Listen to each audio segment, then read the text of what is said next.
तो ये कहानी एक ऐसे हीरो की है जिसका नाम तो हर कोई जानता था, लेकिन उसे आज तक किसी ने भी नहीं देखा। काफी सालों पहले उस हीरो ने दुनिया को एक ऐसे खतरे से बचाया जिसके सामने सारे देशों ने घुटने टेक दिए थे, और लोग उसे द ग्रेट जीरो के नाम से जानते हैं, जो कि अपनी रियल आइडेंटिटी सभी छुपाकर आम इंसानों के बीच ही रहा करता है, और किसी ने भी आज तक उसका असली चेहरा नहीं देखा। काफी सारे लोग अब तो ये तक मानते हैं कि जीरो अब कभी वापस नहीं आएगा। तो इन सब की शुरुआत होती है फ्यूचर से, ईयर 2095, जहाँ बहुत सारे मॉन्स्टर्स ने पूरी दुनिया में आतंक मचा कर रखा हुआ था, और पिछले 2 सालों में क्राइम रेट भी काफी ज्यादा बढ़ चुका था। लेकिन तब इस वर्ल्ड का सबसे पावरफुल हीरो लोगों को बचाने के लिए सामने आता है, जिसका नाम था जीरो। उसकी पावर्स के सामने कोई भी टिक ही नहीं पाता, और देखते ही देखते उसने बस कुछ ही घंटों के अंदर वर्ल्ड के सारे मॉन्स्टर्स का सफाया कर दिया। एक तरह से कह सकते हैं कि जीरो ही पूरी ह्यूमैनिटी का एक लास्ट होप था, जिसने लोगों के अंदर मॉन्स्टर्स और दुश्मनों से लड़ने के लिए कॉन्फिडेंस जगाया। जिसके बाद तो हीरोज की संख्या बढ़ती ही गई, और साल 2100 के आते आते तक क्राइम रेट भी बहुत ही कम हो चुका था। लेकिन साथ ही वर्ल्ड का सबसे फर्स्ट हीरो यानी कि जीरो साल 2095 के बाद गायब ही हो गया। उसके बाद से उसे आज तक किसी ने भी नहीं देखा, और तब से अब तक 5 साल बीत चुके हैं। असल में जीरो के बारे में सारी कहानी एक बड़े से टीवी स्क्रीन के ऊपर चल रही थी, जहाँ काफी सारे लोग इसे देख रहे थे, क्योंकि द ग्रेट हीरो जीरो के ऊपर एक नई मूवी आने वाली है, जिसमें उसके किए गए बड़े बड़े कारनामों के बारे में दिखाया जाएगा। यहीं पर एक लड़का भी खड़ा होता है, जो कि खुद से कहता है, ये लो अब तो उसकी 5th मूवी भी आ गई। पता नहीं तब लोग क्या सोचेंगे जब इन्हें ये पता चलेगा कि जिस हीरो ने दुनिया को बचाया, उसे आज उसकी बहन ने घर से बाहर निकाल दिया काम ढूंढने के लिए। सो हाँ, तुम लोगों ने सही समझा, यही है जीरो। वहीं थोड़ी दूरी पर एक कॉन्सर्ट चल रहा होता है, जहाँ पर काफी सारी लड़कियां शाइशन नाम के एक हीरो को देखने के लिए खड़ी थी, क्योंकि आज उसका एक काफी इंपॉर्टेंट कॉन्सर्ट है, और लड़कियां तो बिल्कुल पागल ही हैं उसको देखने के लिए। ओ अच्छा, लगता है ये वही फेमस हीरो है शाइशन फैमिली से। दूसरी तरफ वो सभी से कहता है, आप सभी लोग बस हमें इसी तरह सपोर्ट करते रहिए, जल्दी हम लोग ए रैंक में भी प्रमोट होने वाले हैं। वो अपनी बात बोल ही रहा था कि तभी अचानक उस पर कोई फायर करता है, और जिस आदमी ने ये गोली चलाई थी वो उसे कहता है, तूने मेरे साथी को छूने की कोशिश भी कैसे की, आज तो तू गया। तभी शासन के टीममेट्स कहते हैं कि अभी तुम सी रैंक के विलन्स, तुमने हमारा कॉन्सर्ट खराब करने की हिम्मत भी कैसे की। जैसे ही अभी लोग उस आदमी के साथ फायर करना शुरू करते हैं, शासन का एक टीममेट अपनी एबिलिटी से सबसे गन ले लेता है, जिसके बाद तो दोनों ही ग्रुप्स में लड़ाई होनी शुरू हो गई, जहाँ उस हीरो के टीममेट्स तो इजीली उन सबको धूल चटा देते हैं। साथ ही अब शासन भी फाइट में उतर जाता है, और जो आदमी उसे यहाँ मारने आया था वो तो उसे टच भी नहीं कर पाता। उसके साथ थोड़ा बहुत खेलने के बाद वो उसे कहता है, अब निकल जाओ तुम लोग, दोबारा कभी नजर मत आना। लेकिन तभी जीरो उस गुंडे के पास आके उसे खतखड़ी लगा के कहता है, अरे अब जा कहाँ रहे हो, यही इंतजार करो स्पेशल फोर्स के आने का। तब यहाँ पर पास का एक छोटा सीन दिखा जाता है, जिससे ये पता चलता है कि असल में तो शासन ने इस आदमी को पैसे दिए थे ये सब करने के लिए, ताकि कॉन्सर्ट के बीच इन्हें मार के वो अपनी वैल्यू बढ़ा सके। और तब प्रेजेंट का सीन दिखाया जाता है, जहाँ पर एक गुंडा बहुत ही गुस्से में आ चुका था, और अपने रियल पावर्स दिखाते हुए बस एक गुस्से में ही उसे मारकर दूर फेंक देता है। उसके बाकी साथी भी कोशिश तो करते हैं, पर कोई फायदा नहीं होता। इतने में तभी जैन चांद नाम का एक लड़का वहाँ के उसे कहता है, मैं एक ई रैंक का हीरो हूँ, और अब तुम्हारा सामना मुझसे होगा। लेकिन ये गुंडा इस बेचारे की तो कोई इज्जत ही नहीं करता, जो देखकर ये लड़का फ्रस्ट्रेट होकर अपनी लेजर ग्लव्स का इस्तेमाल करने की कोशिश करने लगता है, पर ये तो ढंग से कुछ कर भी नहीं पाता और खुद ही उड़ जाता है। एक अटैक भी नहीं कर पाए तो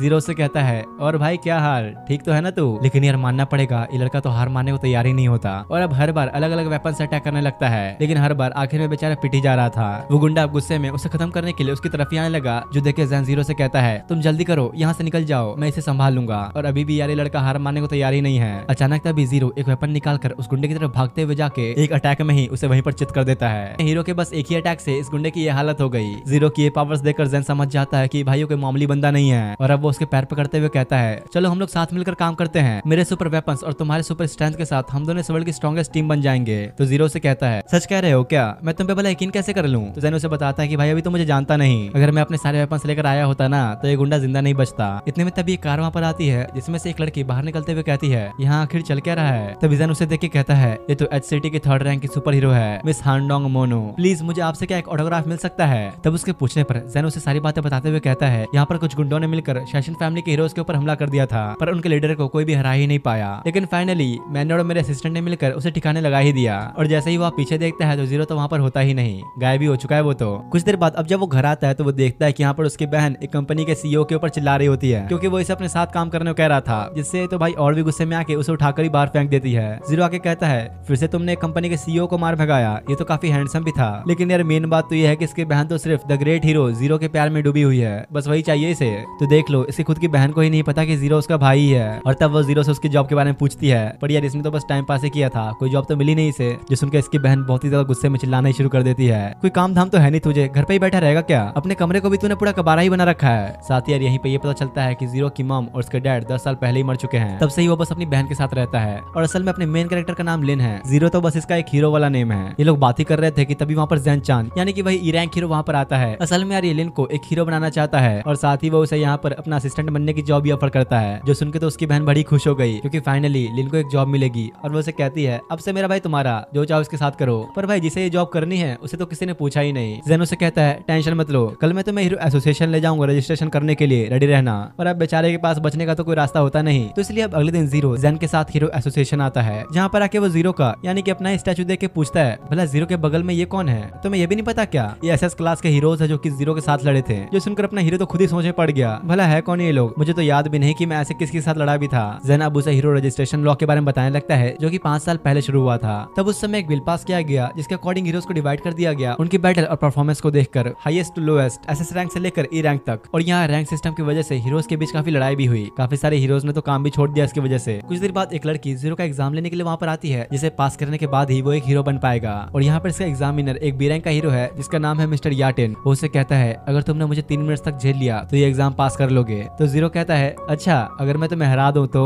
जैन तो सुन के हैरानी हो गया और उसे रोकने की कोशिश करता है, पर अपना लौंडा तो फुल कॉन्फिडेंस में था और अपना वेपन निकाल कर उससे लड़ने के लिए रेडी हो जाता है। याटिन भी पहला अटैक करने के लिए आगे बढ़ता है, पर जीरो ने तो बस उसे एक वेपन से ही रोक लिया। जो देखकर तो ये लड़की हैरान थी और कहती है, ऐसा पहली बार होते हुए देखा मैंने कि किसी ने मिस्टर याटिन का अटैक रोका है। जीरो से कहता है, वैसे मैंने जितना सोचा था तुम उतने भी कमजोर नहीं, तुम अब तक के मेरे सबसे स्ट्रॉन्गेस्ट कैंडिडेट हो, लेकिन फिर भी मेरे सामने टिक नहीं सकते। और अब याटिन अपनी फुल रेंज में आके जीरो पर अटैक कर देता है, पर इसने तो बड़ी जल्दी से डॉज कर लिया और अब वो तेजी से बिना मौका गवाए पत्थरों से जीरो पर अटैक करने लग जाता है। तो क्या हुआ बच्चे, बस तुम्हारे पास इतनी पावर्स हैं? ऐसे तो तुम भूल जाओ, कभी जिंदगी में मुझे हरा नहीं सकते। इसके बाद भी वो लगातार जीरो के ऊपर भर के अटैक करने लगता है, लेकिन इस बार जीरो सीरियस था और उसके मुंह पर एक जोरदार लात मारता है। और यार सिर्फ एक किक में ही बी रैंक के इतना पावरफुल हीरो को जीरो ने ढेर कर दिया, जो देखकर तो इधर इन दोनों का मुंह खुला खुला ही रह जाता है। जीरो के पूछने पर वो लड़की कहती है, तुम्हें फुल पॉइंट्स मिले हैं, अब तुम्हारा बस रिटर्न एग्जाम होना बाकी है। और वो बेचारी अब डरते हुए जाकर सब कुछ ला के बताती है, अब क्या करेंगे हम? सर याटिन को तो इस लड़के ने हरा दिया, पर यार यही इसके तो पसीने छूट रहे थे क्योंकि इसे अब रिटर्न एग्जाम देना पड़ेगा। कुछ देर बाद हॉस्पिटल के अंदर याटिन को दिखाया जाता है, जहाँ पर इसके सामने हांडोंग बैठी थी। अब जैसे ही उसे होश आया तो उसे याद आता है कि कैसे उसे जीरो ने हराया था। आखिर ऐसा कैसे हो सकता है? उस लड़के ने मुझे हरा दिया, मुझे कुछ ढंग से याद क्यों नहीं आ रहा? तो हांडोंग उसे कहती है, छोड़ो उसे, बस एक बुरा सपना समझकर भूल जाओ। वो नया लड़का वैसे काफी स्ट्रॉन्ग था, कम से कम ए लेवल का। और तब वो याटिन को जीरो का रिटर्न एग्जाम दिखाती है, जिसमें बेचारे को बड़े ही कम मार्क्स आए थे। इसका भी हाल कुछ साइतामा जैसा ही है, पावर तो बहुत है लेकिन पढ़ाई लिखाई के मामले में बिल्कुल जीरो। हांडोंग उसे उस क्वेश्चन पेपर का लास्ट क्वेश्चन दिखाती है, जो कि था कि हीरो के बारे में तुम क्या सोचते हो, जिसके जवाब में जीरो ने लिखा, मैं हीरो नहीं बनना चाहता, मुझे तो ये भी नहीं पता कि ये जस्टिस है भी या नहीं। तो इस तरफ इधर हीरो एसोसिएशन के अंदर जैन और जीरो एक साथ थे, जहाँ जैन तो उसका बड़ा ही मजाक उड़ा रहा था क्योंकि जीरो कॉम्बैट एग्जाम में पास तो हो गया, लेकिन रिटर्न एग्जाम में तो उसके सिर्फ 13 मार्क्स आए हैं, मतलब फेल ही हो गए। तो जैन की तो अभी भी हंसी नहीं रुक रही थी, तो इसलिए अब वो वहाँ से जाने लगता है। तो उसे रोकते पूछता है कि हुआ क्या, तुम ऐसे जा क्यों रहे हो? तो जीरो कहता है, एक हीरो बन के क्या ही फायदा, लोग तो फिर भी तुम्हारी इज्जत नहीं करेंगे। तो वो उसे रोकते हुए समझाने लगता है कि अरे भाई बुरा मत मान, हीरोज तो ऐसे ही होते हैं, उनके पास स्ट्रेंथ भी होती है और वीकनेस भी, और इसी चीज को देखकर ही तो इन्हें रैंक्स में डिवाइड किया जाता है। वो अच्छा ऐसा क्या? तो इसका मतलब तो ये हुआ कि जिन हीरोज की रैंक कम है उनकी कोई इज्जत नहीं, हमेशा उन्हें कमजोर की नजर से देखा जाएगा। तभी लोग साइड में देखते हैं, जहाँ पर कुछ हीरोज मिलकर एक लड़के को धमका रहे थे हीरो एसोसिएशन छोड़ने के लिए, क्योंकि उसके अंदर कोई स्पेशल टैलेंट नहीं है। वो लड़का उनसे कहता है, तुम जैसे लोग तो हीरोज हो ही नहीं सकते। जिस पर वो बंदा उसे कहता है, ओ तो क्या तुम उस मरे हुए जीरो को हीरो बोलोगे? और वो गुस्से में उस लड़के को लेकर साइड में फेंक देता है, पर जीरो ने सही टाइम पर आके उसे पकड़ लिया। जैन अभी इधर गुस्से में इन लोगों को मारने आता है, पर इन दोनों की लड़ाई होने से पहले ही जीरो से रोकते हुए कहता है, तुम्हें उस लड़के को धमकाने तक ही रुक जाना चाहिए था। पर ये लोग कुछ सुनने वाले कहाँ थे, खुद को ही बहुत बड़ा समझ रहे हैं लोग, और इनकी रैंक भी कोई बहुत ज्यादा नहीं है, बस डी रैंक के ही है ये लोग। तभी साइड में खड़ा एक लड़का कहता है, डी रैंक के हो तो क्या फर्क पड़ता है उससे, वैसे क्या हम बात कर सकते हैं? पर यार इन तीनों की तो उसे देखकर ही फट जाती है और उसे अल्लाह की घोस्ट कह के बुलाते हैं। तो वो लड़का कहता है, अरे डर क्यों रहे हो, मैं तो बस एक ई रैंक का हीरो हूँ, वैसे तुमने जीरो की इंसल्ट करने की हिम्मत कैसे की? और भाई लड़का कुछ करता उससे पहले ही तीनों दुम दबा के वहाँ से भाग जाते हैं, जो देखकर तो बेचारे जैन और इस चश्मे वाले लड़के का तो मुंह खुला खुला ही रह गया। यहीं पर ये लोग अपना इंट्रोडक्शन देने लगते हैं, और इस चश्मे वाले लड़के का नाम है यान किंग। जीरो कहता है, मेरा नाम है लिंजी और ये है मेरा पार्टनर जैन चान, और इधर इस लड़के का नाम है शीशान। वैसे तो यार ये बस एक ई रैंक का हीरो है, लेकिन लोग फिर भी इससे काफी डरते हैं, और काफी सालों बाद किसी ने इससे इतना नॉर्मली होकर बात की है। तो जीरो से पूछता है, तुम्हारे कोई दोस्त नहीं है क्या? जिस पर वो एक एनिमे कैरेक्टर का फोटो दिखाते हुए कहता है, मेरे पास तो बस ये है। तीनों ही ये देख के हैरान होते हैं कि भाई इसने तो एक एनिमे कैरेक्टर को अपना दोस्त बना रखा है। लेकिन तभी जीरो भी उसके पास जाके कहता है, अरे वाह तुम्हें भी ये पसंद है क्या? असल में जीरो को भी ये कैरेक्टर काफी पसंद थी, इसलिए दोनों एक दूसरे से मिलकर काफी खुश होते हैं। तब जीरो से कहता है, तो क्या तुम हमारी टीम ज्वाइन करना चाहोगे? शीशान तो ये सुनकर बड़ा ही खुश हो गया, क्योंकि पिछले 5 साल से ये बेचारा अकेला ही घूम रहा है, कोई भी टीम नहीं है इसके पास। साथ ही जैन को भी यहाँ पर उसे टीम में लेने से कोई दिक्कत नहीं होती। इसके बाद ये लोग इससे इसके एबिलिटीज के बारे में पूछते हैं, मतलब कि किस चीज के अंदर स्पेशल है। तो शीशान कहता है, बैड लक। जीरो पूछता है, तो क्या तुम इस एबिलिटी से अपने टारगेट को अनलकी बना सकते हो? लेकिन यार ऐसा नहीं है, असल में बात यह है कि जो लोग भी इसके साथ होते हैं वो अपने आप ही अनलकी हो जाते हैं, उनके साथ बहुत ही बुरा होता है। और अब ये सब जानने के बाद इन तीनों की बुरी तरह से ही फट जाती है। यही तो यार मेन वजह है कि इसके पूरे हीरो एसोसिएशन के अंदर काफी चर्चा है। असल में बचपन में एक ऑर्फनेज में रहा करता था, जहाँ पर सब इसे शीशान कह के बुलाते थे, पर एक दिन उस ऑर्फनेज में अचानक ही आग लग गई, जिसमें शीशान किसी तरह बच गया था और उसे फिर एक दूसरे ऑर्फनेज के अंदर भेज दिया गया। लेकिन कुछ दिन बाद वो जिस ऑर्फनेज में गया था, एक बार फिर से वो कुछ डिजास्टर्स की वजह से पूरी तरह से तबाह हो गया। और उसके बाद से ही जहाँ पर भी बेचारा जाता वो ऑर्फनेज ही डिस्ट्रॉय हो जाया करता था, जिसके बाद बेचारे शीशन के पास सड़कों पे घूमने के अलावा और कोई रास्ता ही नहीं था। और अब ये सब जानने के बाद तीनों ही काफी डर चुके थे और डरते हुए उसे दूर होने लगते हैं। अरे मुझसे भागो मत, कभी कभी मैं काफी लकी भी होता हूँ। तब जैन के पूछने पर वो बताता है कि आज से 5 साल पहले जीरो ने मुझे बचाया था जब काफी सारे मॉन्स्टर्स ने मुझे पर अटैक कर दिया था। तब से ही मैंने ये डिसाइड कर लिया था कि मैं उसके जैसा ही एक हीरो बनूंगा। और जीरो का वो पंच तो क्या ही लाजवाब था, मैं तो फैन हो गया उसका। ये बताते हुए ही वो एक्साइटमेंट में इधर पिलर के ऊपर एक जोरदार मुक्का मार देता है, जिससे पता नहीं कैसे पर ये पिलर टूट ही गया और छत नीचे गिरने लगती है। एक लड़की के ऊपर भी गिरने वाला था पर जीरो सही टाइम पे आके उसे बचा लेता है। इस चीज से तो तुम लोग को समझ में आ ही गया होगा कि शीशन को अनलकी घोस्ट क्यों कहते हैं। इन सारे जख्मी लोगों को हॉस्पिटल के अंदर एडमिट किया जाता है, जहाँ पर इनमें से यान भी था। बेचारे की हालत ही काफी बुरी हो गई है, इसलिए शीशन वहाँ आके उसे सॉरी कहता है। पर उल्टा यान तो उस पर ही और गुस्सा हो गया और उसे खुद से दूर रहने के लिए कहने लगा। तो जीरो उसे मना करता है कि तुम अपने टीममेट से बात नहीं कर सकते, लेकिन यान तो शीशन को टीममेट मानने के लिए तैयार नहीं होता। ये कह क्या रहे हो, तुम्हारी वजह से ही हम इससे मिले, अगर तुमने बस एक बार और मना किया तो मैं इसे जिंदगी भर के लिए तुम्हारे साथ ही छोड़ दूंगा। और ये सब सुनने के बाद शीशन उसे खुद ही कहता है रहने दो, मैं ही अब तुम लोगों से दूर चला जाता हूँ। लेकिन अब जीरो ने जो कह दिया वो कह दिया, शीशन टीम में ही रहेगा और इससे जन को भी कोई दिक्कत नहीं होती। हाँ बस थोड़ी सी दूरी बनाए रखनी होगी शीशन को इनसे, नहीं तो हर समय इन पे एक मुसीबत आती रहेगी। अब इसके कुछ देर बाद का सीन दिखाया गया जहाँ पर जन के पास एक लेटर आता है। तो जीरो से पूछता है क्या बात है, कोई लव लेटर मिला है क्या? जो सुन के तो बेचारा जन सदमे में ही चला गया, इसलिए क्योंकि आज तक बेचारे को कोई लव लेटर मिला ही नहीं। तो वो कहता है अरे छोड़ो, ये लव लेटर से भी ज्यादा अच्छा है। असल में इन्हें इस लेटर के अंदर एक नया मिशन मिला है, एक बिल्कुल ही न्यू मिशन। अगले सीन में अब जीरो और जन एक साथ बैठे थे, जहाँ जन कहता है उस लेटर में जिस क्रिमिनल ऑर्गेनाइजेशन के बारे में लिखा था वो यही लोग थे क्या? बड़े कमजोर लग रहे हैं तो। और यहाँ पर ये बात पता चलती है कि इन्हें कुछ क्रिमिनल्स को पकड़ने का मिशन मिला है जो कि आपस में कुछ बहुत बड़ी डीलिंग करने वाले हैं। तब शीशन कहता है मैंने उन लोगों पर एक हफ्ते से नजर रख रखी है, आज वो लोग एक बहुत ही कीमती चीज बेचेंगे। लेकिन काफी सीरियस क्रिमिनल्स तो पहले से ही एक्सीडेंट का शिकार हो चुके हैं, तो अब बस यही कुछ लोग बचे हैं जो कि आज एक बहुत बड़ी डील करने वाले हैं। इधर ये लोग आराम करने में लगे थे और दूसरी तरफ यहाँ पर चश्मिश यानी कि यान अपने कुछ इक्विपमेंट्स लेने में लगा था। तभी शीशन कहता है टारगेट आ चुका है, आजा भी चश्मिश, वक्त आ चुका है। मैंने तुम लोग से कितनी बार कहा है मैं कोई चश्मिश नहीं, मैं हूँ यान किंग द टेलीपोर्टर। तो जैन उसे कहता है अब इतना शो ऑफ ही मत करो, वैसे भी वहाँ पर मेरी एंट्री ही बेस्ट होगी,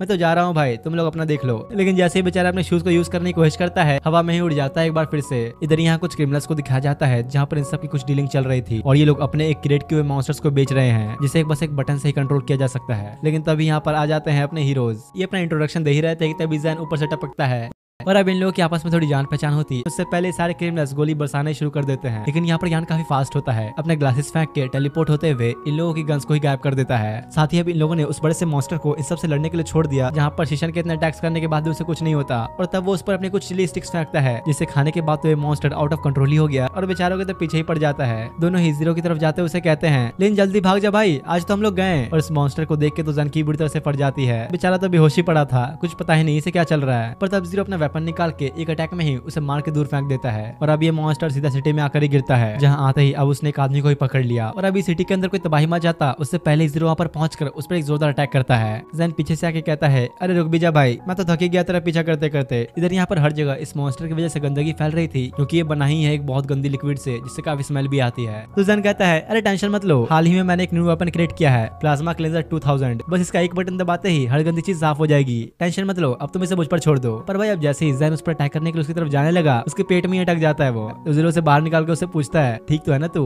अरे हाँ, मैं तो बस इसकी स्पीड एडजस्ट करना भूल गया था, वैसे मैंने इसकी असली कमजोरी पता कर ली है, अब तुम देखते जाओ बस। और यार सही में जैन इस बार काफी सीरियस था और उसके सारे अटैक से बचते हुए उस पर अटैक करने के लिए जाने लगता है। ये देखकर तो जीरो ही बड़ा हैरान था और स्माइल करते हुए अपने वेपन को वापस रख लेता है। और जैसे ही अब जैन ने इस पर अपना फाइनल अटैक किया, ये मॉन्स्टर वहीं पर खत्म ही हो जाता है। इससे हर जगह पानी भी फैल चुका था और यार यहाँ तो इस मॉन्स्टर के निकले हुए लिक्विड से लोगों की चोटें और बीमारी भी ठीक होने लगती है। इतने में यान और शीशन वहां के उससे पूछते हैं क्या ये तुमने किया? तो जीरो ने कहता है अरे नहीं, इस बार जैन ने किया, लेकिन इन लोगों को वो कहीं पर दिखाई नहीं देता, क्योंकि असल में तो ये बेचारा यहाँ पर इस छोटी सी लड़की के ऊपर गिर चुका है, गलती से बेचारा इस लड़की के ऊपर ही गिर गया। अब ये मिशन खत्म होने के बाद जब ये लोग अपनी रैंक्स देखते हैं तो सबकी रैंक ई रैंक से बढ़कर सी रैंक तक आ चुकी थी, लेकिन बस जीरो को छोड़कर, वो तो बस डी रैंक तक ही पहुंच पाता है। लेकिन यान के मुताबिक इन्हें ज्यादा रैंक मिलनी चाहिए थी और वो कहता है ये सब तुम्हारी वजह से ही हुआ, क्योंकि किसी ने ये रिपोर्ट कर दिया कि तुमने उस छोटी बच्ची को मोलेस्ट किया था। जिस पर जन बेचारा उन्हें समझाने की कोशिश करता है कि यार मैंने कुछ भी नहीं किया, और तब दिखाया जाता है कि वो छोटी बच्ची अभी इनके साथ ही है, क्योंकि ये शायद गुम हो चुकी है, इसलिए लोग इसे अपने घर लेकर आ गए। तब इनके घर की बेल बजती है और यहाँ पर दिखाया जाता है कि हानडोंग इनसे मिलने आई है। असल में हानडोंग यहाँ पर इस लड़की के बारे में बात करने आई है, साथ ही वो इसके उसके बारे में कुछ इन्फॉर्मेशन भी लाई है। तभी यान उस बच्ची को वहां से ले जाता है और ये लोग टीवी ऑन करते हैं, जहाँ पर हांडोंग बताती है कि काफी सालों पहले जेनेटिक इवोल्यूशन कंपनी ने पूरी दुनिया में चैरिटी ऑर्गेनाइजेशन खोलना शुरू करा था, सिर्फ और सिर्फ होमलेस बच्चों के लिए, यानी कि जो अनाथ है, जिनके पास कोई घर नहीं, उनके लिए। लेकिन असल में वो सब तो सिर्फ दिखाने के लिए था। उनका मेन मकसद था एक्सपेरिमेंट्स करना, और वो इन एक्सपेरिमेंट्स के लिए ह्यूमन बॉडीज को भी इकट्ठा करते थे। और ये जो इन लोगों को छोटी बच्ची मिली है, ये भी उन एक्सपेरिमेंट्स में से एक है। यही है सिर्फ उनका एक सक्सेसफुल सैंपल, और जो एक्सपेरिमेंट्स में फेल हो गए वो जिंदा बच ही नहीं पाए। जीरो भी अभी सब सुन के गुस्से में आ चुका था कि आखिर हीरोज कर क्या रहे हैं, तुमने उन लोगों को मारा क्यों नहीं। और भाई तो इतने गुस्से में आ चुका था कि बस इसके ऑरा से ही इन दोनों का ही दम घुटने लग जाता है। जेन से कहता है, लिंजी आखिर तुम ये कर क्या रहे हो। जो सुनते अचानक उसे होश आता है और वो उनसे माफी मांगते हुए कहता है, माफ करना यार, मैं कभी कभी कुछ ज्यादा गुस्से में आ जाता हूँ। तब हांडोंग इन्हें बताते हैं कि ऐसा नहीं है कि हमने कुछ करने की कोशिश नहीं की, हमने उस कॉर्पोरेशन के खिलाफ काफी सारे रेड्स किए, लेकिन हर बार वो किसी न किसी तरह बच ही जाते हैं। पर इस बीच इन्वेस्टिगेशन करते हुए मुझे एक चीज पता चली कि उनका एक साथी हीरो एसोसिएशन में ही है, और उसकी पोजीशन भी काफी ऊंची है। असल में इन सब की जड़ है इस पूरे सिटी का गार्ड, यानी कि हीरो एसोसिएशन का प्रेसिडेंट ओ यांग रियो।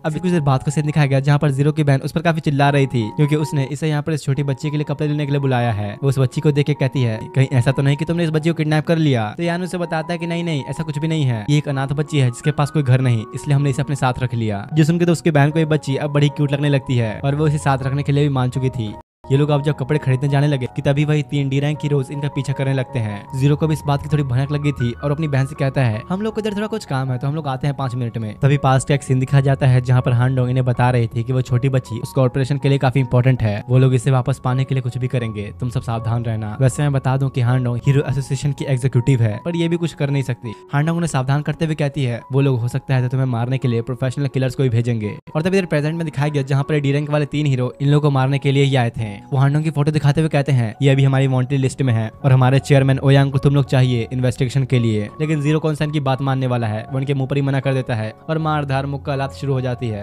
और अगले सीन में इन तीनों की हालत बुरी हो चुकी थी, जमीन पर पड़े थे बेचारे बुरी हालत में। जिसके बाद अभी सब लोग जल्दी से जीरो की बहन के पास आते हैं, जहाँ पर इसने इस बच्ची के लिए नए कपड़े खरीद लिए होते हैं। साथ ही उसकी बहन ने इस बच्ची का नाम भी रख दिया था और उसे मोमो कह के बुलाती है। और अब क्योंकि इन सब में सबसे स्ट्रॉन्ग जीरो है, तो उसे इस बच्ची की रक्षा करनी होगी, वही अब इसे अपने घर पर रखेगा। दूसरी तरफ हीरो एसोसिएशन के प्रेसिडेंट को दिखाया गया, जो काफी गुस्से में था। कितने कमजोर थे ये लोग, 3 रैंक हीरोज को भी नहीं संभाल पाए। यहीं इसके पास एक दूसरा बंदा ही बैठा था, जो कि उनसे कहता है, अरे शांत हो जाओ, मैंने तैयारी कर ली है, तुम चिंता मत करो, मेरे हीरो संभाल लेंगे उन्हें। तभी दूसरी तरफ एक लड़की को दिखाया जाता है, जो कि चुपके से जन के घर पर आती है, और अंदर किसी को बैठा देख के वो जाके सीधा उसे पकड़ ही लेती है। पर अचानक ही उस बंदे का सर नीचे गिर गया, जो देखकर बेचारी तो डर ही गई। इतने में तभी जेन वहां पर आता है, और वो देखती है कि ये तो बस एक पुतला था, यहाँ पर तो ऐसे कई सारे पुतले हैं। ये सब देख के वो गुस्से में आ चुकी थी, और जेन का प्लाज्मा लेजर उठाकर वो उस पर अटैक करने लग जाती है। जेन उसे रोकने की कोशिश तो करता है, पर ये कुछ सुनती नहीं, और बेचारे जेन के तो कपड़े ही गायब हो जाते हैं। पूरा नंगाई हो चुका है, तो जो देख के इस लड़की को तो चक्कर ही आने लग जाते हैं, और जल्दी से वहां से भाग जाती है। जेन भी यहाँ सोच में पड़ा था कि भला ये है कौन, क्या चाहिए था इसे। दूसरी तरफ इधर जीरो के घर का सीन दिखाया जाता है, जहाँ पर इसकी बहन उस छोटी बच्ची को नहला रही थी, और इन लोगों के घर के बाहर एक बंदा इन पर नजर रखे हुए था। लेकिन तभी अचानक ही जीरो उसके पीछे आ गया। वो बंदा भी ये देखते ही अटैक करने की कोशिश तो करता है, पर जीरो ने तो उसे बड़े आसानी से डॉज कर लिया। जो देख के वो कहता है, तो तुम ही हो लिंजी, काफी सुना है मैंने तुम्हारे बारे में। अरे यार, हमेशा मुझे वीक ओपोनेंट से क्यों मिलते हैं। तो वो बंदा कहता है, शायद तुम्हें पता नहीं, मैं एक टॉप लेवल का असैसिन हूँ, एक ए रैंकर। लेकिन जीरो को इसकी बातों से कोई फर्क ही नहीं पड़ता, और इसके ऊपर एक जोरदार अटैक करता है, जिसके अगले ही पल ये बंदा अपने घुटनों पर आ चुका था। जीरो की पावर्स देखते हुए वो अपनी बॉडी के अंदर एक ड्रग इंजेक्ट करता है, जिससे इसके पास एस रैंक की पावर्स आ जाती हैं। वो बहुत ही तेजी से मूव करते हुए जीरो पर एक खतरनाक वार करता है, पर अब भी इसकी ताकत अपने जीरो के सामने कुछ भी नहीं। वो तो उसके हाथ को ही उखाड़ देता है, और उसे एक स्माइल देते हुए उसकी काफी बेइज्जती भी करता है। लेकिन तभी एक झटके में ये वापस से अपना हाथ रिजनरेट करते हुए जीरो के ऊपर भर भर के अटैक्स करने शुरू कर देता है। वैसे है तो ये बंदा काफी पावरफुल, पर जीरो के एक पंच पड़ते ही उसकी पूरी हालत पंक्चर हो जाती है। आखिर ऐसा कैसे हो सकता है, मेरे पास तो एस रैंक की पावर्स हैं, पर फिर भी इसने बस एक ही पंच में मुझे हरा दिया। जीरो से कहता है, अब तुम जाके अपने मास्टर से कह दो मेरी बहन से दूर रहे, जब तक मैं उसे प्रोटेक्ट कर रहा हूँ तुम कुछ नहीं बिगाड़ सकते उसका। जिस पर वो बंदा बड़े ही अकड़ में कहता है, तुमने मुझे हरा तो दिया, पर मुझे मार नहीं सकते, मैं दोबारा आऊंगा तुम्हारी बहन को लेने, तुम दोनों मेरे हाथों से ही मरोगे। लेकिन ये सब सुन के अब जीरो की सटक जाती है, बिल्कुल ही गुस्से में आ चुका था वो तो। रुको, तुम ऐसा नहीं कर सकते, एक हीरो को किसी को भी मारना अलाउ नहीं। जिस पर जीरो कहता है, एक हीरो, हाँ, मैंने तो सालों पहले काम छोड़ दिया। और अब ये बंदा आगे कुछ बकवास करता, जीरो उस पर एक जोरदार अटैक करता है। जो लोग मेरे लिए इंपॉर्टेंट हैं उन्हें न बचा पाना, मैं ये दोबारा नहीं होने दे सकता। अब कुछ देर बाद जब घर आता है तो उसके बहन उससे पूछती है, कहाँ थे तुम इतनी देर से। कहीं नहीं, मैं तो बस वॉशरूम गया था। और अब रात में जीरो हांडोंग की दी हुई उसी चीज को बैठकर देखने लगता है। तभी पास का एक सीन दिखाया गया, जहाँ पर हांडोंग कहती है, आज से 3 दिन बाद ओयांग उस रियो कॉर्पोरेशन के साथ फिर से टच में आएगा, और यही हमारे लिए सबसे बड़ा मौका होगा अगर हमें उसे रोकना है तो क्या तुम लोग मेरी मदद करोगे।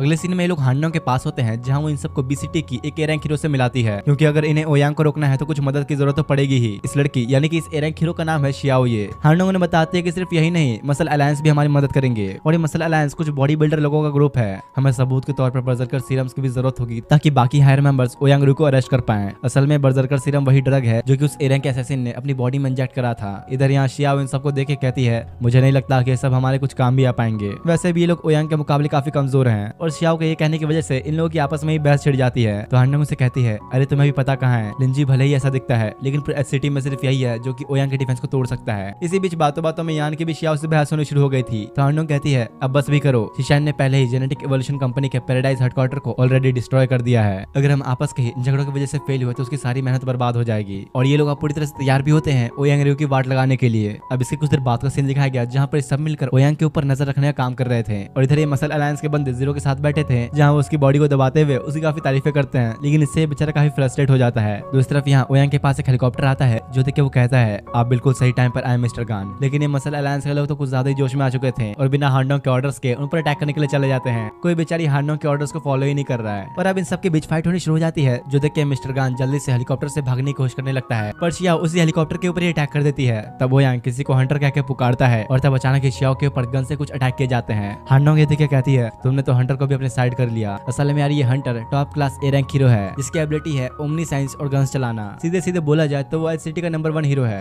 हांडोंग जीरो से कहती है, तुम जेनेटिक इवोल्यूशन के बंदों से लिपटो, इसे तो मैं संभाल लूंगी। जिसके बाद जीरो एक आदमी के पास आता है जो कुछ से कहता है, तो तुम ही थे जिसने मिनास को हराया। पर जीरो को ये पता ही नहीं होता कि आदमी किसके बारे में बात कर रहा है। लेकिन तभी एक लड़की उसके ऊपर अटैक करने की कोशिश करती है और ये वही है जो जन के घर पर आई थी। पर जीरो को तो एक छोटी सी खरोंच तक नहीं पहुंचा पाती और वो उसे उठाकर दूर फेंक देता है। इतने में जन आके कहता है, क्या मुझे भी थोड़ा मौका मिल सकता है लड़ने का। तो वो आदमी अब इस लड़की को जन को संभालने का ऑर्डर देता है। इसके बाद जन इस लड़की से लड़ने में लग जाता है और जीरो इस आदमी से। लेकिन यार इस बार अपना जन काफी सीरियस था और अच्छे से कंसंट्रेट करके उस पर काफी अच्छा अटैक भी करता है। दूसरी तरफ यान इधर शियाओ के पास आके पूछता है, आखिर तुम यहाँ पर क्या कर रही हो। लेकिन ये तो बिल्कुल भी यान की मदद लेना ही नहीं चाहती। अचानक तभी इनके ऊपर काफी सारे अटैक्स होने शुरू हो जाते हैं और शियाओ उन्हें रोकने की कोशिश करती है पर वो ऐसा कर नहीं पाती और इस बीच काफी जख्मी भी हो जाती है। तब यान उसे उठाते हुए कहता है, मैं इतना भी कमजोर नहीं, और जल्दी से उसे पेड़ के ऊपर ले जाता है। असल में हंटर ने ही इन लोगों पर अटैक किया था और यान उसकी लोकेशन भी ट्रेस कर लेता है। जैसे ही उसने इशारा किया ठीक उसी जगह शियाओ अटैक करके हंटर को बर्फ में जमा देती है। तो देखा ना तुमने मेरी कैलकुलेशन कितनी बढ़िया है। दूसरी तरफ इधर हांडोंग और ओयांग रु की फाइट चल रही थी जहाँ पर हांडोंग उस पर अटैक्स तो करती है लेकिन वो उन सबसे बड़ी आसानी से ही बच रहा होता है। बस इतना ही,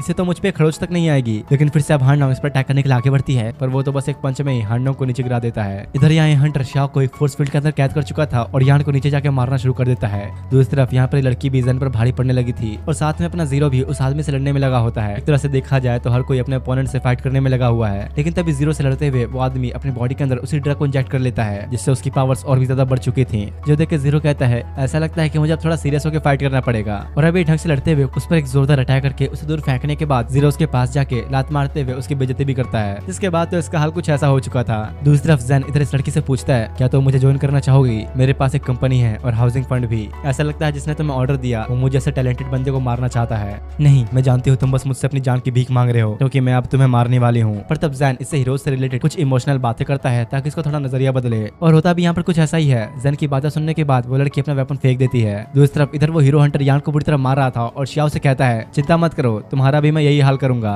यान भी कुछ अटैक्स करने की कोशिश तो करता है पर इसका कोई फायदा नहीं होता और वो यान को एक जोरदार लात मारता है। शियाओ से कहती है, जितना उस ओयांग रु ने तुम्हें दिया मैं तुम्हें उसका डबल दूंगी। लेकिन हंटर को शियाओ के ऑफर में कोई इंटरेस्ट नहीं होता। साथ ही यान भी अपनी पूरी कोशिश करने में लगा था पर उसके सामने वो जरा भी नहीं टिक पाता। जो देखकर तो शियाओ भी काफी रोने लग गई। लेकिन हंटर उसे बुरी तरह मारकर वहीं पर बेहोश कर डालता है और अपने यान को इतना जख्मी करने का भुगतान तो ऐसा करना ही पड़ेगा क्योंकि शियाओ का गुस्सा अब काबू से बाहर जा चुका था और वो इस पर एक अटैक करके उसे पूरी तरह जमा के इसे वहीं मार डालती है। आखिरकार ये भी तो एक ए रैंक हीरो है। इधर अब यहाँ ओयांग रु को भी पता चल जाता है कि इनका एक साथी खत्म हो चुका है। हांडोंग भी अब हंसने लगती है, तुम्हें क्या लगा था मैं बिना तैयारी के यहाँ पर आऊंगी। वो इसे बर्फ में जमा कर लिन को पुकारती है और ये भी यहाँ पर एक बड़ी कूल से एंट्री लेते हुए ओयांग को एक पंच में ही दूर फेंक देता है। जीरो को देखकर हांडोंग कहती है, वैसे मैंने अंदाजा लगा लिया था तुम्हारी स्ट्रेंथ का, लेकिन तुम तो मेरी एक्सपेक्टेशन से भी आगे निकले। दूसरी तरफ इस ओयांग रु का भी आर्मर टूट चुका था और क्योंकि अब इसकी फाइट जीरो से होने वाली है वो अपने अंदर उसी ड्रग को इंजेक्ट करके एस रैंक के लेवल का बन जाता है। ये अब दोनों के ऊपर ही तेजी से अटैक्स करने शुरू कर देता है पर जीरो तो इसके सभी अटैक्स को रोक ले रहा था। तो तुम एस रैंक के हो, अब आएगा असली मजा। और तब ये ओयांग कुछ कर पाता, जीरो ही इसके ऊपर खतरनाक अटैक कर देता है। ये सब देख के तो इसे यकीन ही नहीं होता और कहता है, कहीं तुम भी एस रैंक के तो नहीं। इसका मतलब तुम्हारा ई रैंक का होना तो बस एक झूठ है। और अब वो बार बार लगातार उसके ऊपर अटैक्स करने की कोशिश तो करता है पर बेचारा एक बार भी जीरो को टच नहीं कर पाता। तभी जीरो उसे पकड़ते हुए ऊपर की तरफ से फेंक कर एक बहुत ही पावरफुल अटैक करता है जिससे आसपास एक बहुत ही बड़ा ब्लास्ट होता है। है। हांडोंग पूछती है ये मर गया क्या? अरे नहीं, मैंने थोड़ा कंट्रोल में रह के इस पर वो अटैक मारा था, कुछ दिनों में इसे होश आ भी जाएगा। वैसे यार हांडोंग को भी अभी लगने लगा है कि एलियन पक्का एस रैंक के ऊपर के लेवल का है। इतने में तब यहाँ पर जैन और ये लड़की भी आ जाती है तो जीरो से कहता है अरे तुम दोनों तो एक दूसरे से नफरत करते थे ना। जो सुनकर लड़की शर्मा गई और जैन को उठा के दूर फेंक देती है। साथ ही अभी इधर शाओ बियान को लेकर पहुंच जाती है जहाँ बेचारी काफी घबराई हुई थी इसके लिए, क्योंकि वो काफी जख्मी भी हो चुका है। अब कुछ समय बाद ये सारी घटना टीवी न्यूज में भी आ चुकी थी कि कुछ सी क्लास हीरोज ने मिलकर एक बड़े क्राइम का खुलासा किया है। असल में न्यूज हॉस्पिटल की टीवी में चल रही है जहाँ पर अपना यान एडमिट है। वो इस बात से हैरान था कि इन लोगों ने तो किसी को भी इस बारे में कुछ बताया ही नहीं, तो आखिर ये सारी बातें न्यूज में कैसे फैल गई। लेकिन पिछली रात की फाइट के बाद शियाओ काफी चिंता करने लगी है यान की, और सिर्फ यही नहीं, जन के साथ की भी वो लड़की जिसने उससे फाइट की थी वो अब उसकी काफी सेवा कर रही है। इतने में तभी जीरो भी वहाँ पहुंच जाता है जो कि हांडोंग को ढूंढ रहा था। तभी उसके पीछे से हांडोंग आते हुए कहती है मुझे ढूंढ रहे थे क्या? कहीं ऐसा तो नहीं कि तुम मेरे प्यार में पड़ गए? कन्फेस कर सकते हो अगर चाहो तो। लेकिन यहाँ तो यार देखने में ऐसा लग रहा है कि हांडोंग ही जीरो के प्यार में पड़ रही है। यहीं पर वो सबको बताती है कि मैंने तुम सबके लिए स्पेशल ट्रेनिंग का इंतजाम किया है। जो सुनकर यान और जन काफी खुश होते हैं, पर जीरो को तो ट्रेनिंग करने में कोई इंटरेस्ट ही नहीं होता, क्योंकि भाई बंदा ऑलरेडी काफी स्ट्रॉन्ग है तो उसे ये फालतू की ट्रेनिंग करने की क्या जरूरत, और इसलिए वहां से जाने लगता है। लेकिन उसके इस बर्ताव से शियाओ चिढ़ चुकी थी। तुम ज्यादा नहीं उड़ रहे, तुम तो बस 2 रैंक हीरोज को हराकर खुद को इतना स्ट्रॉन्ग समझने लगे हो। 8 ग्रेट फैमिलीज के अंदर ऐसे काफी सारे लोग हैं तुम जैसे, यहाँ तक कि एसएस रैंक के भी।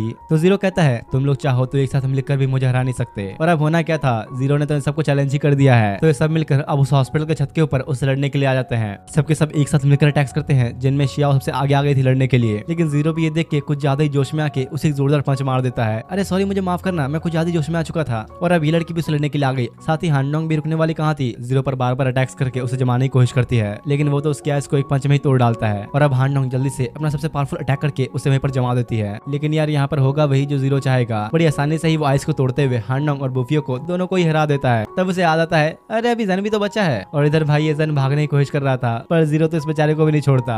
अरे 12 बज गए, मुझे तो मोमो को लेने भी जाना है। और ये कहते हुए वो चुपचाप वहाँ से चला जाता है। बुरी हालत कर दी इसने तो सबकी। लेकिन अगले ही सीन में तो यार इसके खुद की बुरी हालत हो जाती है, क्योंकि इसकी बहन ने इसका मार मार के मुंह ही तोड़ दिया होता है। उसे पूछती है तुम्हें डॉग कहाँ से लाए? तो वो बताता है कि जब मैं मोमो को घर ला रहा था तभी मुझे वहाँ मिला। हालत तो देखो इस बेचारे की, इसकी बहन ने तो मार मार के इसका पूरा चेहरा ही सुझा दिया। वो अभी जीरो की वजह से बहुत ही गुस्से में थी, पर मोमो और ये डॉग दोनों ही मिलकर इसका दिल पिघला देते हैं। अगले दिन अब उसकी बहन वो डॉग को लेकर उस जगह पर आती है जहाँ पर वो काम किया करती है। बाहर खड़ी शानदार गाड़ी को देख के उसे लगता है आज तो कोई बड़ा आदमी आया है। वो अंदर जाके अब डॉक्टर किन से बात करती है, जहाँ पर वो इसे खुद ही कुछ एक्सपेरिमेंट्स करने को कहता है। असल में यार यहाँ पर ओयांग प्रेसिडेंट आया हुआ है और ये डॉक्टर उसे माफी मांगता है, क्योंकि ये ओयांग रियो को ठीक नहीं कर पा रहा। काफी गहरी इंजरीज आई हुई है इसे। ये सुनते ही अभी सामने बैठा बूढ़ा आदमी ओयांग रियो को वहीं पर मार डालता है। मेरी इस ओयांग फैमिली में कचरे की कोई जगह नहीं। अब वो वहां से जाने ही लगा कि तभी वहां पर एक बंदा आता है जो कि इस ओयांग प्रेसिडेंट को देख इस्तेमाल करता है। तो वो उसे कहता है डोंगयांग मुझसे भिड़ने की कोशिश मत करना, पहले मुझे हांडोंग के साथ हिसाब बराबर करना है। अब उस प्रेसिडेंट के जाने के बाद डोंगयांग डॉक्टर किन से कहता है मैं तुम्हारे लिए आज एक स्पेशल हेल्प लेकर आया हूँ, इससे मिलो, यह है डॉक्टर मुझेली और तुम आगे से आप मेरे इंचार्ज हो गए फ्यूचर प्रोजेक्ट्स में। कुछ देर बाद अभी सबको दिखाया गया जहाँ पर सब लोग अपनी ट्रेनिंग पूरी करके आ रहे थे। लेकिन ये लोग तो आते शीशान को ही सुनाने लगे, क्योंकि काफी मुसीबत झेलनी पड़ी है इन्हें इसकी वजह से। इधर यहाँ तो हांडोंग की भी फीलिंग्स जागने लगी जीरो के लिए। ऐसा लगता है कि अब तो ये प्यार में पड़ गई है इसके। तभी वहीं पर एक लड़का आता है जो कि जीरो को पहचानता था। इसने जीरो के थोड़े बहुत कारनामों के बारे में सुना है, इसलिए ये अब उसे अपना मास्टर बनाना चाहता है, पर जीरो को इसमें कोई इंटरेस्ट नहीं होता। इतने में तभी यहाँ पर हीरो एसोसिएशन के नए प्रेसिडेंट की एंट्री होती है। ओयांग रियो तो अब मर चुका है, इसलिए अब उसकी जगह पर एक नया प्रेसिडेंट आया है। ये और कोई नहीं बल्कि डोंगयांग है। ये भी डोंग फैमिली का एक मेंबर ही है और जीरो भी इसे बड़ी गौर से देखने लगता है। तब शीशान कहता है क्या तुम लोग को नहीं लगता मुझे नए प्रेसिडेंट से मिलना चाहिए अपनी रैंक का पता लगाने के लिए? लेकिन ये सुनते ही सबके सब उसे ही मारने लग जाते हैं। तभी हांडोंग इस नए प्रेसिडेंट से कुछ बातें करने के लिए इसके पास आती है और इन दोनों की बातों से यहाँ पर ये पता चलता है कि डोंगयांग तो असल में इसका भाई है। कुछ देर बाद अब ये सब भी वहाँ पर आते हैं तो डोंगयांग जीरो के पास आके कहता है तो तुम ही हो ना लिंजी, सुना है मैंने काफी तुम्हारे बारे में, तो तुम्हारा हमारी फैमिली ज्वाइन करने का क्या ख्याल है, आना चाहोगे हमारे साथ? बाकी सब तो सुन के बड़ा ही खुश होते हैं क्योंकि जीरो को एक काफी अच्छा ऑफर मिला है, पर जीरो तो बिना कुछ सोचे समझे उसके मुंह पर ही मना कर देता है। जो सुनकर डोंगयांग बहुत ही गुस्से में आ चुका था और उसे मारने की धमकी भी देता है। बातों बातों में इन दोनों के बीच बहस छिड़ जाती है, जिस वजह से डोंगयांग बहुत ही गुस्से में आके अपनी पावर रिलीज करने लगा, जिससे यहाँ पर मौजूद सभी लोग अपने घुटनों पर आ चुके थे। लेकिन ये सब देख के अब जीरो को भी बहुत ही गुस्सा आ जाता है और वो अब अपनी पावर से रिलीज करता है। और अपने जीरो का तो और इतना ज्यादा था कि डोंगयांग भी उसे संभाल नहीं पाता, तो बिल्कुल ही अपने घुटनों पर आ जाता है और यहाँ तक तो इसके मुंह से खून तक भी निकलने लगा। तुम तो सच में काफी स्ट्रांग हो। और अब इससे बिना ज्यादा बकवास के जीरो और बाकी सब वहां से जाने लग जाते हैं। तब डोंगयांग कहता है मुझे उम्मीद नहीं थी कि इसके पास इतनी ज्यादा पावर्स होंगी। अब इधर जाते हुए शीशान जीरो से कहता है ऐसा लगता है कि मिस हांडोंग अब खतरे में है। हाँ तुमने सही कहा, यहाँ पर जरूर कुछ गड़बड़ है। और वो उसे अब इस नए प्रेसिडेंट के ऊपर नजर रखने के लिए कहता है, पता लगाओ जरा आखिर चल क्या रहा है। तब जीरो को उसकी बहन का कॉल आता है जहाँ पर वो उसे बताते हैं कि डॉगी का एक्सपेरिमेंट सक्सेसफुल हो चुका है, आके उसे ले जाओ। तब वो नया बंदा यानी कि डॉक्टर मुसेली उसके पास आके डॉगी के एक्सपेरिमेंट्स के बारे में पूछता है। असल में उसकी बहन ने इस डॉगी को एक्सपेरिमेंट्स की मदद से काफी समझदार बना दिया है। अब ये बातों को समझने के साथ साथ पढ़ाई भी कर सकता है। इसके सारे रिजल्ट्स बिल्कुल नॉर्मल है और अब इसका बस थोड़ा सा क्लिनिकल ट्रायल बचा है। तभी जीरो की बहन के पास वही बंदा आता है जो कि उसे शुरुआत में अपने साथ काम करने के लिए कह रहा था।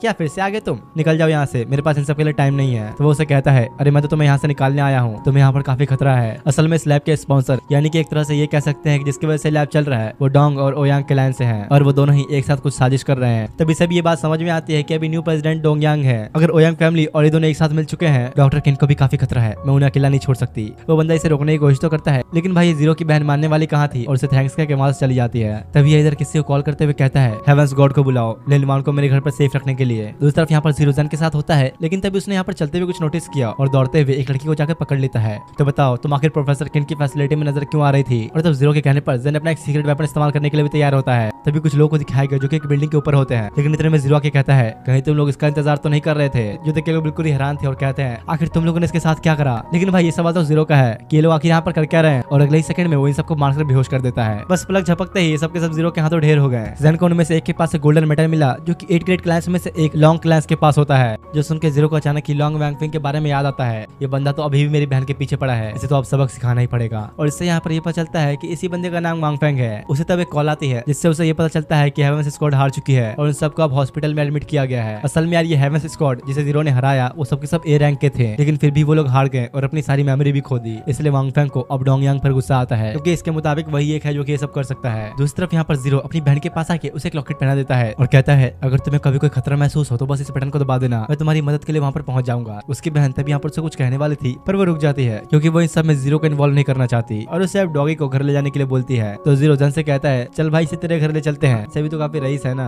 रात के टाइम अब शीशन को दिखाया गया जो कि हांडोंग के ऊपर नजर रखे हुए था। तभी उसके घर के बाहर एक कार आती है और ये देखते ही वो जल्दी से इस बारे में जीरो को इन्फॉर्म कर देता है। उस कार में से एक बंदा निकल के हांडोंग के सामने आता है जो देख के वो कहती है, यंग मास्टर ओयांग आपका यहाँ पर आने के लिए शुक्रिया। अरे अगर मैं नहीं आता तो पता नहीं तुम और कौन सी गड़बड़ कर देती। वैसे अपनी फ्यूचर वाइफ के लिए मैं इतना तो कर ही सकता हूँ। लेकिन हांडोंग इसका हाथ उठाते हुए कहती है, टाइम हो चुका है, चलो चले। तो कहता है, ओयांग रियो को ठिकाने लगा के तुमने काफी अच्छा काम किया। वो इसे थोड़ा सा अच्छे से बात करने की कोशिश करता है, लेकिन हांडोंग तो उसकी ओर बुराई कर देती है, जिससे गुस्से में आकर उसे पकड़ ही लेता है। बस तुम शादी तक रुक जाओ, फिर देखना मैं क्या करूंगा। तो हांडोंग कहती है, इतना ही नफरत करते हैं मुझसे तो मार क्यों नहीं देते? अरे नहीं यार, मैं तो तुम्हारे साथ हैप्पी लाइफ जीने के लिए बेकरार हूँ। इतने में तभी मसल अलायंस के हट्टे कट्टे पहलवान हांडोंग को बचाने के लिए वहाँ पर आ जाते हैं, लेकिन ये उसके पास जा पाते उससे पहले ही उसके रोबोटी ने घेर लेते हैं। चलो मैं खुद को तुम्हें इंट्रोड्यूस करता हूँ, मैं हूँ जी हाओ ओयांग क्लैन से और मैं तुम्हारी मिस हांडोंग का फियांसे हूँ। हांडोंग अब इन सबको रोकने के लिए कहती है, तुम लोग इसमें इन्वॉल्व मत हो, मैं सब अपनी मर्जी से कर रही हूँ। लेकिन ये लोग तो अब भी नहीं मानते और हांडोंग को बचाने के लिए इनसे फाइट करना शुरू कर देते हैं। पर शायद ये रोबोट्स कुछ ज्यादा ही पावरफुल है, ये लोग तो इनके सामने टिक भी नहीं पाते और सबके सब बुरी तरह से हार जाते हैं। जी हाओ हांडोंग को कार में ले जाते हुए कहता है, देख लो अभी सब तुम्हारी वजह से ही मारे जाएंगे। हांडोंग इसे अभी सब रोकने के लिए कहती है क्योंकि रोबोट्स अभी नहीं रुके थे और इन्हें बुरी तरह से मारते ही जाते हैं। शीशन भी ये देख के दूर से अपनी गन फायर करता है, पर इस जिहाओ ने तो उसकी गोलियों को बस अपनी उंगली से रोक लिया और अब शीशन के ऊपर ही वापस मार देता है। यहाँ तक कि इसने कार के अंदर बैठे बैठे ही उससे बुरी तरह जख्मी भी कर दिया। हांडोंग उसे कहती है, जो तुम कहो मैं वो करने के लिए तैयार हूँ, बस प्लीज तुम मेरी जाने दो।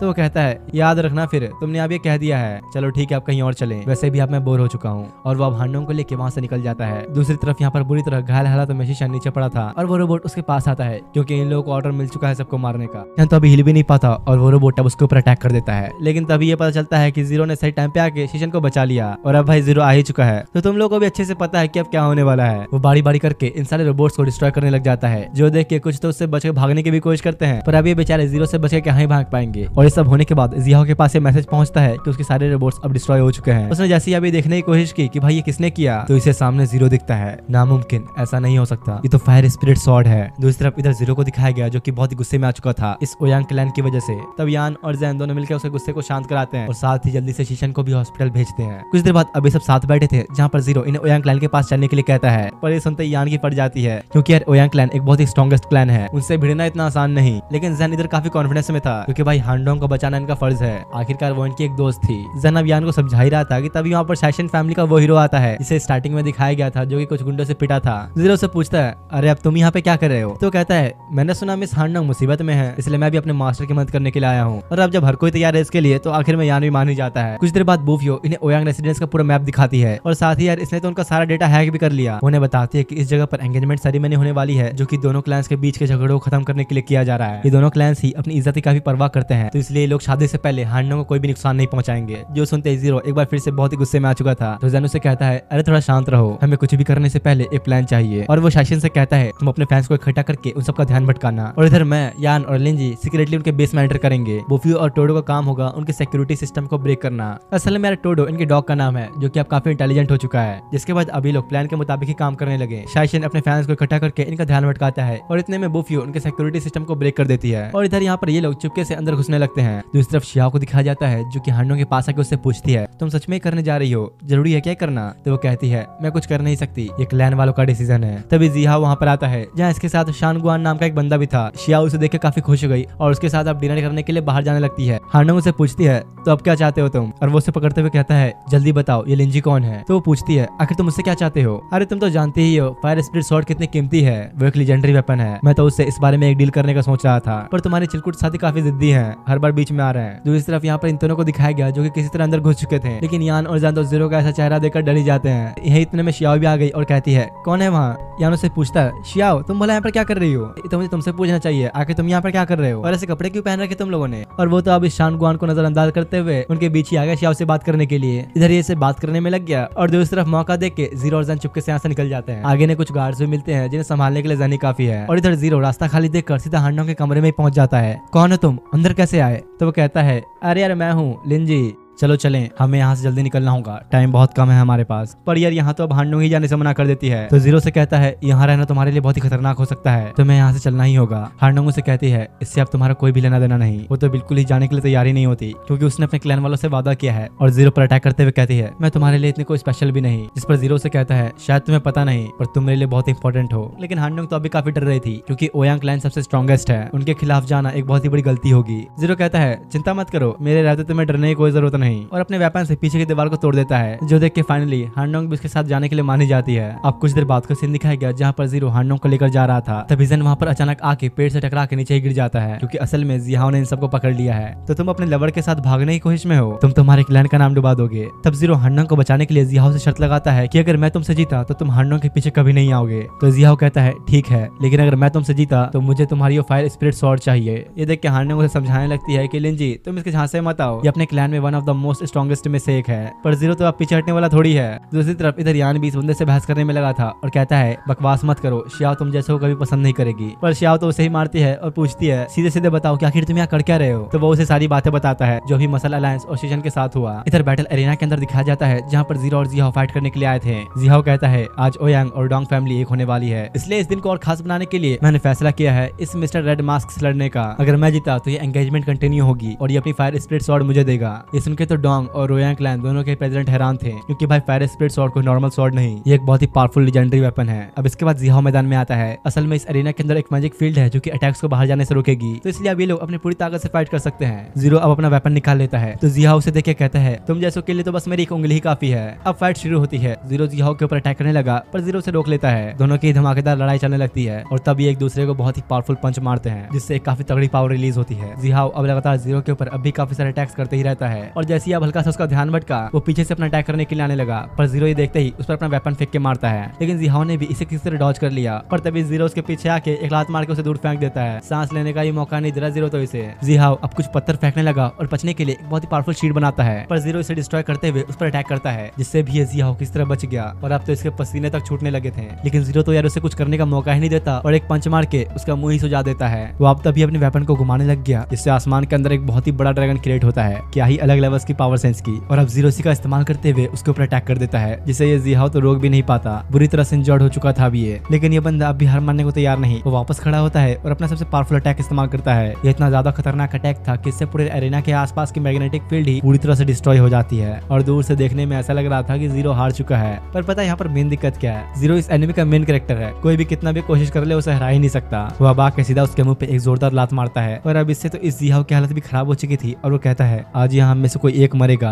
वो एक स्क्रोल बाहर निकालते हुए कहता है, एक्टिवेट। जो देखकर ये ओयांग क्लैन का प्रेसिडेंट कहता है, जल्दी सब यहाँ से बाहर निकलो। और तब अचानक ही इधर एक बहुत ही बड़ा ब्लास्ट होता है। कुछ देर बाद का सीन दिखाया गया, जहाँ पर हर जगह बस धूली थी, और यहाँ पर इन दोनों की बातों से ये पता चलता है कि वो स्क्रोल जिसे भी जिहाओ ने इस्तेमाल किया, उसे एक बहुत ही पावरफुल एसएस रैंकर ने बनाया था। उसमें कुछ बहुत ही पावरफुल और छुपे हुए स्पेल्स हैं। यहीं इधर हांडोंग जीरो को ढूंढ रही थी, लेकिन बस उसे जेन और यान मिलते हैं, और यहाँ ऊपर आसमान में जिहाओ खड़ा था एक बिल्कुल ही नई फॉर्म के साथ। जीरो तब बाहर आके कहता है, मुझे ही ढूंढ रहे थे क्या? वैसे आप थोड़ी देर रुक जाओ, मैं ये सब निपटा देता हूँ पहले। जियाओ अब और भी गुस्से में उस पर एक अटैक करता है, जिसके जवाब में जीरो ने भी यहाँ पर एक जोरदार अटैक किया, जिसके सामने जियाओ तो बिल्कुल भी टिक नहीं पाता और वो जीरो के इतने पावरफुल अटैक की वजह से सीधा नीचे आकर ही गिरता है। और तो और अब ये आके जियाओ का मजाक उड़ाते हुए उसी कुछ फोटोज भी लेने लगा। हालत तो देखो कितनी बुरी हो चुकी है बेचारे की। हांडंग भी तभी जीरो के पास आने लगी और काफी खुश होती है, लेकिन तभी अचानक यहाँ पर कुछ अजीब हुआ, वह वहीं पर गिर जाती है। और सिर्फ इसके साथ ही नहीं, बाकी सबके साथ भी ऐसा ही होता है। और इसी तरह पूरी दुनिया में हर जगह सारे लोग एक एक करके अपने होश खोने लगते हैं। तभी जीरो की नजर ऊपर आसमान में गई, जहाँ पर जियाओ खड़ा था एक बिल्कुल ही नई फॉर्म के साथ। वो उसे कहता है, ये पावर देख रहे हो तुम, ये पावर है गॉड की। तैयार हो जाओ इंसानों, अब एक गॉड का राज होगा यहाँ। वैसे मैं अब एक गॉड बन गया, लेकिन फिर भी कुछ चीजें हैं जिसे मुझे खत्म करना है, और वो हो तुम्हें मैं नजरअंदाज नहीं कर सकता।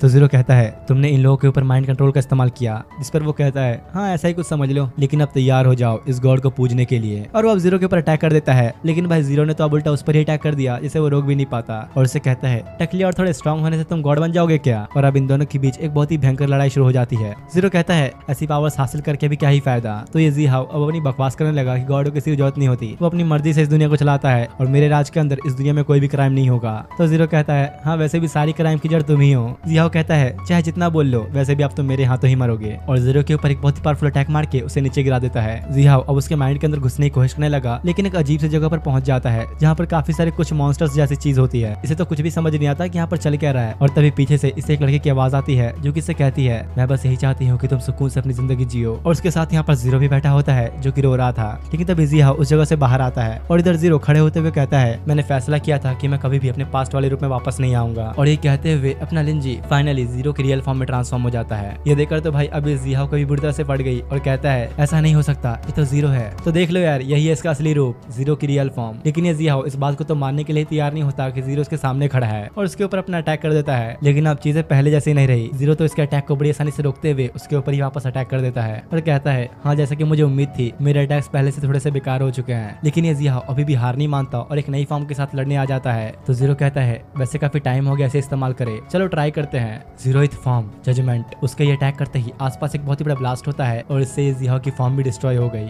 जीरो से कहता है, बात मान ले भाई, अब तो सरेंडर कर दे। पर यार ये भी बड़ा जिद्दी है, मानने वाला कहाँ है। तभी जीरो उस पर अपनी फर्स्ट फॉर्म का यूज करता है, जिसे ये जियाओ रोकने की कोशिश तो करने लगा, लेकिन इस अटैक को रोकते रोकते तो खुद इसकी हालत ही खराब हो जाती है। जीरो उस पर अपनी स्वॉर्ड रख के कहता है, जितना तुम सोचते हो ये दुनिया उतनी आसान नहीं, सिर्फ पावर से सारी प्रॉब्लम सॉल्व नहीं होती। और तब वो अपने सेकंड फॉर्म का नाम लेता है, रिडेम्पशन। और उसके ये अटैक इस्तेमाल करते ही जियाओ दर्द से चीख पड़ता है, जिसके बाद अब जीरो वापस से अपने नॉर्मल लिंजी वाले रूप में आ चुका था। इधर जियाओ भी हार मान के लेटा हुआ था और कहता है, जैसा कि मुझे लगा था, मैं तुम्हारी पावर्स के आगे नहीं टिक सकता। जीरो से कहता है, तुम जानते हो मैं बहुत ही स्ट्रांग हूँ, बहुत ही ज्यादा, लेकिन फिर भी मैं उसे बचा नहीं पाया। तो जियाओ ये सुन के हंसने लगा, क्योंकि वो ये बात भूल ही गया था कि जीरो एक हीरो है। वो कहता है, मैं एक ऐसा वर्ल्ड बनाना चाहता था जिसमें कोई भी क्राइम न हो। ये करने के लिए मुझे वर्ल्ड में सबसे स्ट्रॉन्गेस्ट बनना पड़ता, लेकिन इस बीच में अपने रास्ते से भटक गया और अब देखो मैं किस तरह से बुरा बन चुका हूँ। लेकिन मैं इस चीज को अभी भी नहीं समझ पाया कि आखिर तुम इतने स्ट्रॉन्ग कैसे हो। तो जीरो अब उसे अपनी शर्ट उतार के दिखाता है, जहाँ इसकी बॉडी के ऊपर कई सारे निशान थे, और असल में इसकी बॉडी पर ये सारे निशान काफी सारे फाइट्स करने के बाद आए हैं। यहाँ तक इसने कुछ गॉड से ही फाइट की है, और ऐसे ही अनगिनत लड़ाइयाँ करने के बाद इसकी बॉडी पर निशान आए हैं। लेकिन जीरो के लिए अच्छी बात यह है कि इसके चेहरे पर कोई निशान नहीं आया, बाकी अपने शरीर के निशान को तो हमेशा अपनी बहन से छुपाता ही आया है। तो जियाओ कहता है, ये तो एक बहुत ही बड़ा चमत्कार है, तुम इतने सारे बैटल्स के बाद भी जिंदा बच गए। वो अब इससे उस लड़की के बारे में पूछता है जिसे इसने जीरो के साथ देखा था।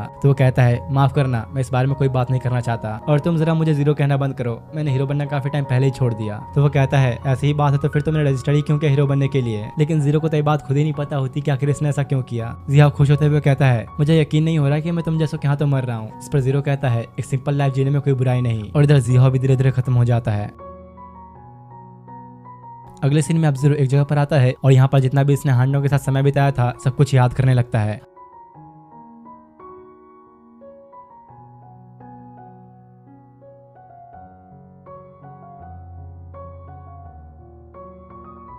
और अब कुछ देर बाद हांडा वहाँ पर आ जाती है। तो जीरो उससे पूछता है, तो सच में जा रही हो क्या? तो वो कहती है, हाँ मैंने टिकट्स भी खरीद ली। वैसे तुम्हें ये पता है ना कि डिस्ट्रिक्ट एम में बहुत सारे क्राइम्स होते हैं, तुम्हें क्या लगता है हीरो एसोसिएशन में पढ़ाना तुम्हारे लिए एक अच्छा आइडिया है? तो हांडोंग कहती है, तुम्हें तो था जिसने कहा था कि मैं सब कुछ कर सकती हूँ, लेकिन अब मैं यहाँ से जाऊँ उससे पहले एक लास्ट चीज। और वो अब जीरो को यहाँ पर किस कर लेती है। जाते हुए वो उसे कहती है, अलविदा मेरे हीरो, फिर मिलेंगे। तो जीरो भी अब उसे स्माइल करते हुए गुड बाय कह देता है। कुछ देर बाद एक आइलैंड का सीन दिखाया जाता है, जहाँ पर काफी टाइट सिक्योरिटी के अंदर एक इंसान बैठा हुआ था, जो कि कहता है, मैं महसूस कर सकता हूँ ये वही है, सिर्फ वो ही ऐसी एनर्जी जनरेट कर सकता है। चिंता मत करो, हम बहुत ही जल्द मिलेंगे, तो मेरा इंतजार करना जीरो।